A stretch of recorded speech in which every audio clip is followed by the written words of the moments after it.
अब दलित और किसान साथ मिलकर लड़ेंगे संविधान का आंदोलन। कॉन्स्टिट्यूशन क्लब नई दिल्ली में रविवार को अखिल भारतीय परिसंघ के तत्वाधान में दलित पंचायत का आयोजन किया गया। आयोजन में प्रमुख रूप से किसान नेता गुरनाम सिंह चढ़ूनी, अरविंदर सिंह लवली, पूर्व विधायक सुरजीत सिंह सहित कई पूर्व सांसद और दलित संगठनों के प्रतिनिधियों ने भाग लिया। संविधान की सबसे पहली लाइन ही यह है कि लोगों का राज लोगों के द्वारा लोगों के लिए, लेकिन अब वो बचा नहीं है। अब कारपोरेट का राज कारपोरेट के द्वारा कारपोरेट के लिए हो गया है। ये जो कानून बनाए ये खेती कानून नहीं है, ये तो एग्रो बिजनेस कानून है, ये तो खेती के व्यापार के कानून है। और कोई भाई पूरे देश में इस गलतफहमी में ना रहे कि ये केवल किसानों के लिए, कि ये देश सबका है। हम भूल जाए, हम फट गए कहीं दलित में, कहीं स्वर्ण, कहीं जातियों में, कहीं धर्मों में, और उसका फायदा ये चंद लोग ही उठा, ये चंद लोग उठा के जो ये बड़े बड़े कारपोरेट वाले हैं ना, या बड़े बड़े नेता है ना, इनका ना कोई जाति है और ना कोई धर्म है। आप देख लें कितने बीजेपी वाले हम गिनवा सकते हैं जो हिंदू है और रिश्तेदारी मुसलमानों से है, इनका कुछ नहीं है। हम लोग बट गए। अगर हम दोनों इकट्ठे हो जाए तो फिर एक और एक दो नहीं होते, एक और एक 11 बन जाएगा। उपस्थित वक्ताओं ने कहा, कृषि के काले कानून किसानों को बर्बाद करने के लिए लाए गए हैं। दलित, आदिवासी एवं पिछड़ों के अधिकारों पर सबसे ज्यादा मार पड़ी है। रेलवे, बंदरगाह, हवाई जहाज, फोन, बैंक, इंश्योरेंस को मोदी जी व्यापार मानते हैं। इनका इरादा स्पष्ट है कि वे सरकारी नौकरी खत्म करना चाहते हैं। इससे न केवल दलित, आदिवासी बल्कि पिछड़े भी बेरोजगार हो जाएंगे। हम सब देशभक्त हैं।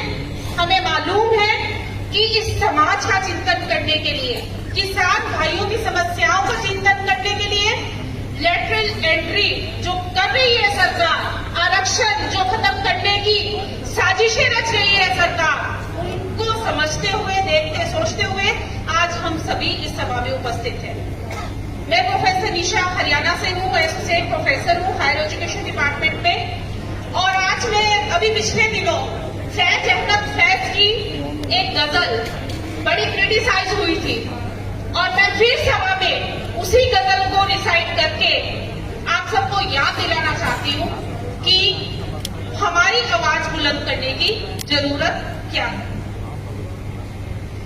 हम देखेंगे, हम देखेंगे, हम देखेंगे, हम देखेंगे, लाजिम है हम देखेंगे। हम देखेंगे, हम देखेंगे, लाजिम है हम भी देखेंगे। वो दिन की जिसका वादा है, वो दिन की जिसका वादा है, जो लोहे अज़ल में लिखा है।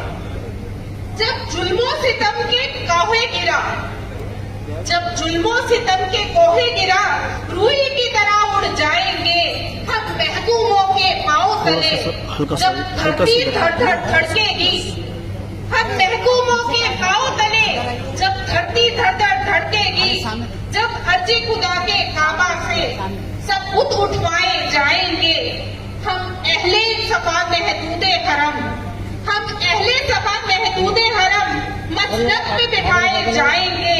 सब ताज उछाले जाएंगे, सब तख्त गिराए जाएंगे। कि प्रधान जी ने जहां जहां अपना सर झुकाया उसी को चौपट कर दिया। गुरु जी के सामने सर झुकाया, गुरु जी मार्गदर्शक मंडल में चले गए। जब पार्लियामेंट आए तो पार्लियामेंट के सामने सर झुकाए, पता लगा कि पार्लियामेंट छोड़ के दूसरा पार्लियामेंट बन रहा है। जब वो संविधान के सामने सर झुकाए तो तो धीरे धीरे उनके पन्ने जो है उसमें से गायब होने लगे। बोले कि भाई दलितों को मत मारो, मुझे मार लो। उसके बाद दलितों पे हिंसा बढ़ गई। जब उन्होंने कहा कि जय जवान जय किसान, अगर 13 का चुनाव प्रचार 14 का याद होगा तो जरा इतिहास का छात्र हूं तो आप पीछे लेके चलूंगा, तो सब लोगों ने कूद कूद कर जो है वोट दिया। क्या तो जय जवान जय किसान एकदम यहाँ पूरा गंगा में अमृत बहने वाली।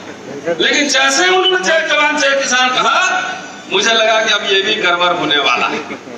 तो एक एक करके सबको इन्होंने ध्वस्त किया और सबका रास्ता जाता है कहाँ?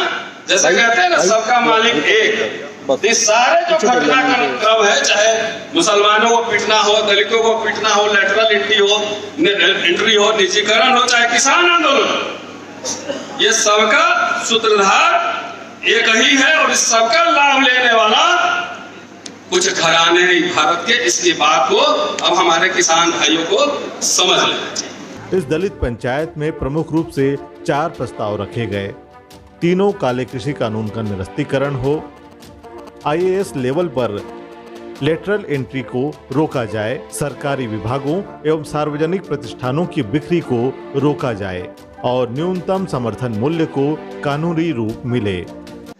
हम संकल्प लेते हैं कि किसान आंदोलन के साथ कंधे से कंधा मिलाकर अंतिम दम तक लड़ेंगे।